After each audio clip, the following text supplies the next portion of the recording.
అధికార పార్టీ అన్నాడీఎంకే మరో అమ్మశకం ప్రారంభమైంది. రెండాకుల పార్టీకి కొత్త అంగురం చిగురించింది. అంతా అనుకున్నట్లే ఏఐఏడీఎంకే ప్రధాన కార్యదర్శిగా శశికళ నటరాజన్ ఎన్నికయ్యారు. తమిళనాడు సీఎం పన్నీర్ సెల్వం చిన్నమ్మ పేరును అధికారికంగా ప్రకటించారు. పార్టీ అత్యున్నత స్థాయి పదవికి శశికళ ఏకగ్రీవంగా ఎన్నికయ్యారు. చెన్నైలో జరిగిన పార్టీ సర్వసభ్య సమావేశంలో ప్రధాన కార్యదర్శిగా శశికళను ఎన్నుకునే తీర్మానాన్ని ముఖ్యమంత్రి పన్నీర్ సెల్వంతో పాటు మంత్రులు, ఎమ్మెల్యేలు, ఎంపీలు మొత్తం 23 మంది కలిసి ప్రతిపాదించారు. ఈ తీర్మానాన్ని సభ్యులందరూ ఏకగ్రీవంగా ఆమోదించారు. శశికళ నాయకత్వంలో పనిచేయాలని నేతలంతా నిర్ణయించారు. సమావేశం తర్వాత సీఎం పన్నీర్ సెల్వం ఎమ్మెల్యేలు పోయస్ గార్డెన్ కు వెళ్లి శశికళను పార్టీ బాధ్యతలు చేపట్టాల్సిందిగా కోరనున్నారు.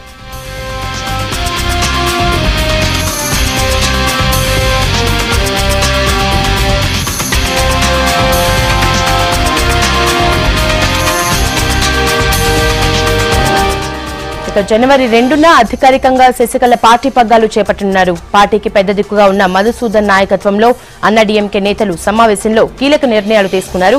ముందు దివంగత సీఎం జయలలితకు నేతలు నివాళి అర్పించారు. సమావేశంలో 14 తీర్మానాలు ఆమోదించారు.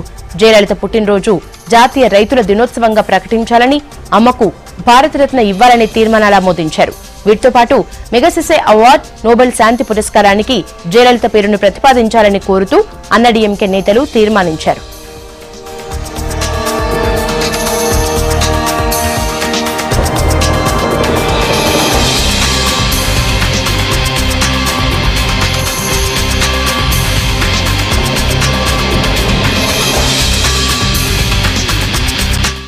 முன்னேற்ற கழக பொதுக்குழு கூட்டம் கூட்ட அரங்கினுள் நடைபெற்றுக் கொண்டிருக்கிறது. கழக சட்டத்திட்ட விதிகளுக்கு உட்பட்டு கழக பொதுச் செயலராக மதிப்பிற்குரிய சின்னம்மா அவர்கள் நியமிக்கப்பட்டு இருக்கிறார்கள். அதற்கான தீர்மானம் பொதுக்குழுவால் ஏகமனதாக நிறைவேற்றப்பட்டுள்ளது. அந்த தகவலை மதிப்பிற்குரிய சின்னம்மா அவர்களிடம் தெரிவித்து அவரது சம்மதத்தை பெறுவதற்காக நாங்கள் இப்பொழுது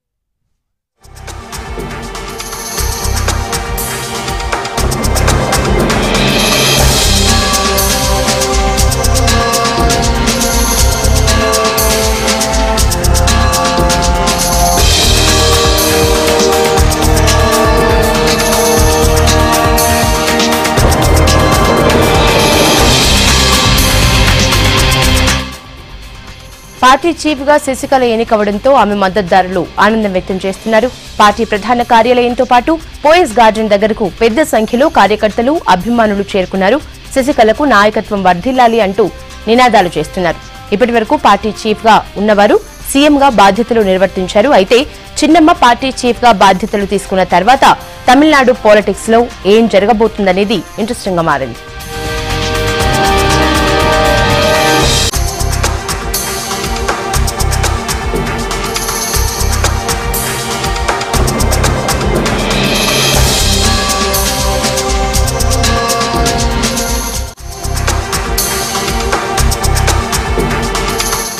తమిళనాడు అధికార పార్టీ అన్నాడీఎంకే మరో అమ్మశకం ప్రారంభమైంది.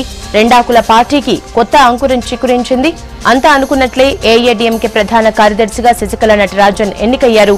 తమిళనాడు సీఎం పన్నీర్ సెల్వం చిన్నమ్మ పేరును అధికారికంగా ప్రకటించారు. పార్టీ అత్యున్నత స్థాయి పదవికి శశికళ ఏకగ్రీవంగా ఎన్నికయ్యారు.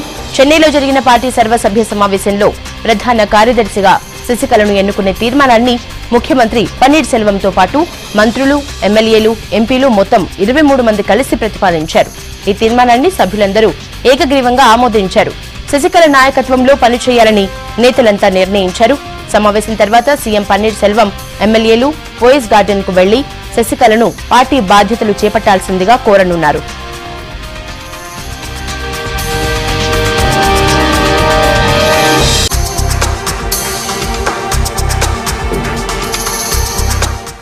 ఏఐఏడీఎంకే ప్రధాన కార్యదర్శిగా శశికళ ఎన్నికపై మరిన్ని అప్డేట్స్ భరత్ అందిస్తారు. భరత్, అంతా ఊహించినట్లే జరిగిందనుకోవచ్చా? అంతా ఊహించినట్లే జరిగింది. నిన్న ఒక్క శశికళ, పుష్ప అసంతృప్తి వ్యక్తం చేశారు తప్ప మిగతా పార్టీ అంతా కూడా దాదాపు శశికళనే ప్రధాన కార్యదర్శి బాధ్యతలు స్వీకరించాలని కోరారు. ఇవాళ కొద్దిసేపటి క్రితం అన్నాడీఎంకే జనరల్ బాడీ మీటింగ్ చెన్నైలో జరిగింది. జనరల్ బాడీ మీటింగ్ కు డిస్ట్రిక్ట్ సెక్రటరీస్ అంటే అన్నాడీఎంకే పార్టీ సంబంధించిన జిల్లా కార్యదర్శులు, ఎమ్మెల్యేలు, ఎంపీలు, మంత్రులు వీళ్ళంతా కూడా అటెండ్ అయ్యారు. అన్నాడీఎంకే రాజ్యాంగం ప్రకారం ఆ పార్టీలో అధ్యక్ష పదవి అనేది ఉండదు. ప్రధాన కార్యదర్శే పార్టీకి నేతృత్వం వహిస్తారు.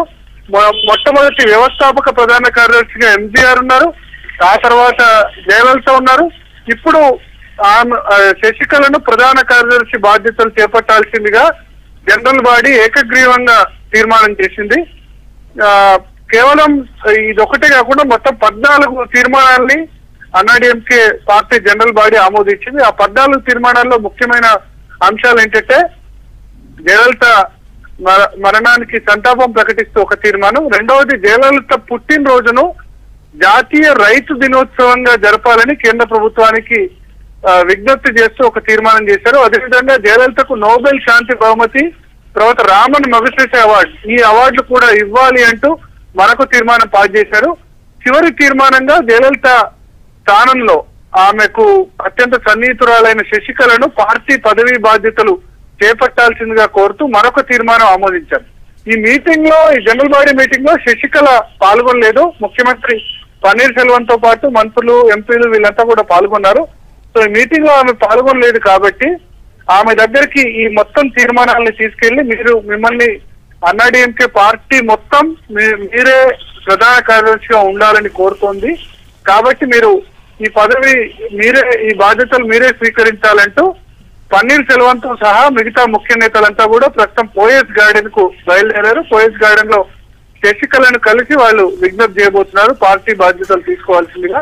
సో ఇక లాంఛనమే అనుకోవచ్చు, శశికళ అన్నాడీఎంకే ప్రధాన కార్యదర్శిగా పదవి బాధ్యతలు చేపట్టింది. భరత్, మరి పార్టీ చీఫ్ గా బాధ్యతలు తీసుకున్న తర్వాత ఎలాంటి పరిణామాలు చోటు చేసుకున్నాయి? డెఫినెట్ గా ఇప్పటికైతే ఇది ఏకగ్రీవంగా జరిగినట్టు అనిపిస్తున్నా, ముందు ముందు ఖచ్చితంగా ఇది పన్నీర్ సెల్వం వర్సెస్ శశికళ అయ్యే అవకాశాలు అయితే ఖచ్చితంగా ఉన్నాయి. ముఖ్యమంత్రిగా ఆయన బాధ్యతలు చేపట్టారు. ఇప్పటికే ఐటీ రేట్ జరుగుతున్నాయి. ఒక టాక్ కూడా వస్తుంది, పన్నీర్ సెల్వం కేంద్ర ప్రభుత్వం చేతిలో ఉన్నారు, ఈ ఐటీ దాడుల వెనుక కూడా ఆయన ఉన్నారని. సో ముందు అయితే జయలలిత లాగా ఏకచిత్రాధిపత్యం అయితే ఖచ్చితంగా ఉండకపోవచ్చు. జయలలితకు యాక్సెప్టెన్స్ ఉంది, రాష్ట్ర వ్యాప్తంగా ఉంది, ప్రజల మనిషి, ఇన్నిసార్లు ఆమె ముఖ్యమంత్రి బాధ్యతలు చేపట్టారు. బట్ అదే యాక్సెప్టెన్స్ శశికళకు ఉంటుంది మనం చెప్పలేం. బట్ ఏదేమైనా వీళ్ళిద్దరి మధ్య వారు శశికళ తర్వాత పన్నీర్ సెల్వం ఈ రెండు అధికార కేంద్రాలు అవడం మూలాన ఎటువంటి ఇబ్బందులు ఉంటాయి, కొన్ని టాక్స్ వినిపిస్తున్నాయి. శశికళనే మరికొద్ది కాలంలో పన్నీర్ సెల్వాన్ని తొలగించి ఆమె ముఖ్యమంత్రి పదవి బాధ్యతలు చేపట్టొచ్చు, టైం కోసం వెయిట్ చేస్తున్నారని చెప్తున్నారు. సో ఖచ్చితంగా రెండు అధికార కేంద్రాలు ఉండడం వల్ల పార్టీకి అయితే విచ్ఛిన్నం కావడం దాదాపు ఖాయం అనేది మనం ఎవరైనా రాజకీయాల్లో మనం చూస్తూనే వస్తున్నాం. సో ఈ రెండు అధికార కేంద్రాల వల్ల ఏం జరుగుతుంది అన్నది మనం చూడాల్సింది. అంటే ఇప్పుడు మీరు చెప్తున్నట్లుగానే ఇప్పటి వరకు పార్టీ చీఫ్ గా ఉన్నవారే సీఎం గా పనిచేశారు, మరి శశికళ విషయంలో ఎలా ఉండబోతోంది? ఫస్ట్ టైం ఇప్పుడు ఆ రోజు అర్ధరాత్రి ఇమీడియట్ గా బాధ్యతలు స్వీకరించాల్సి వచ్చింది. శశికళ నిజానికి యాక్టివ్ పాలిటిక్స్ లో లేరు, ఆమె క్రియాశీల రాజకీయాల్లో లేరు, ఎప్పుడు ఎమ్మెల్యేగా కూడా కంటెస్ట్ చేయలేదు, ఇప్పుడు ఎమ్మెల్యే కూడా కాదు. బట్ ఇప్పుడు ఏం చెప్తున్నారంటే జయలలిత మృతి వల్ల ఏదైతే ఖాళీ అయిందో స్థానం ఆర్కే నగర్, ఆ అసెంబ్లీ స్థానం నుంచి శశికళ కంటెస్ట్ చేయవచ్చని భావిస్తున్నారు.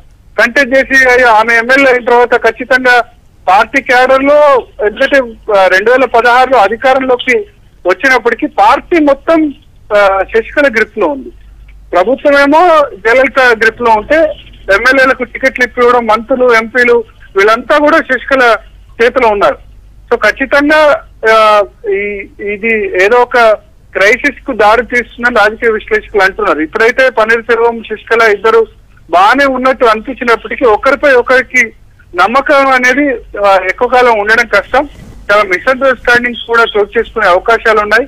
మనం చూసాం ఐటీ రైట్స్ వల్ల కూడా ఏ విధంగా జరిగింది చూసాం, రామ్మోహన్ రావు నివాసంలో జరిగిన ఇష్యూస్ కానీ వీటన్నిటి బట్టి చూస్తే ఖచ్చితంగా ఇక ముందు ఏం జరుగుతుందని ఎవరు కూడా చెప్పలేని పరిస్థితి నెలకొంది.